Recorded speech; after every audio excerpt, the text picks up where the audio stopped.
Well, conspiracy theories and Tupac are never going to go away. And most recently, Mike Tyson said that his Vegas fight was the perfect opportunity for the Tupac shooting, alluding to, it was more than what it was, which was the Orlando Anderson situation.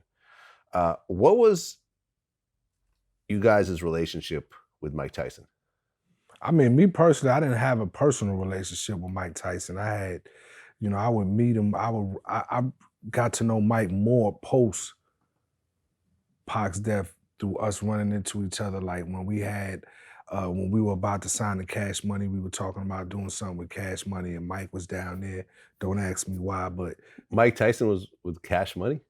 he was just in New Orleans at the time, and Okay. Cash Money was, I guess holding him down. I don't know how it happened, but we ended up true story. We just, we was down there to discuss doing a possible deal with Cash Money.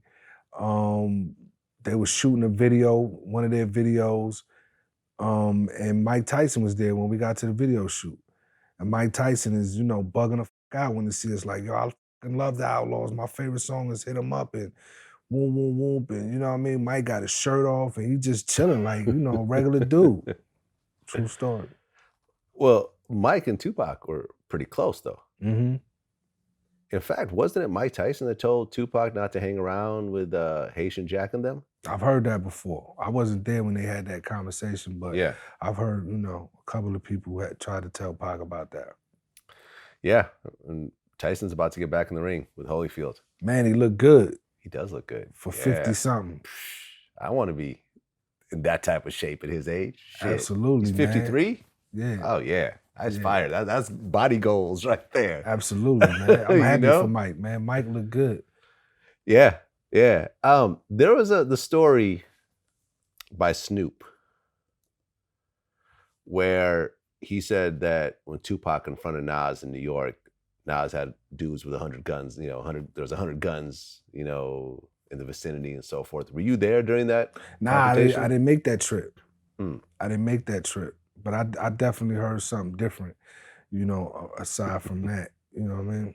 Just to be honest with you. Yeah. I mean, Tupac and Nas, Tupac dissed Nas a couple times, right? I don't want to say it's a couple times. I know he had a bar or two for him on Machiavelli. Yeah. Yeah. But he liked Nas. Was a Nas fan. Yeah. Yeah. And I guess the two of them talked right before he passed. Definitely. What was the beef over even? Like why diss Nas on your last album? With Pac at that time, man, anybody can get it. It wasn't really as personal as some people may want it to be.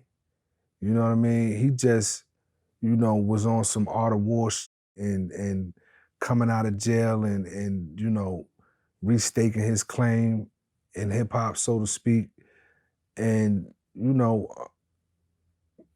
it's like, remind me of the Jordan series when Jordan would say he would create these scenarios with these other players, even if it wasn't real, just to give him an edge. I think Pac had that side to him too, because he was highly competitive and he just needed, just a little something to you know what I mean, spark that fire and give him that edge. And hip hop in its nature is a competitive sport anyway. You know what I mean? And so that's why basketball players and rappers go hand in hand, because it's very competitive.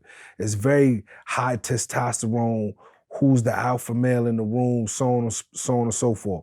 And so, like I said, it wasn't that personal when it came to that guy. That guy didn't really need a reason, but he did like to have an edge, you know what I mean? And say, okay, you know what I mean? That's who y'all love. Let me show y'all why I'm the greatest. You know what I mean? Yeah. Yeah. Yeah.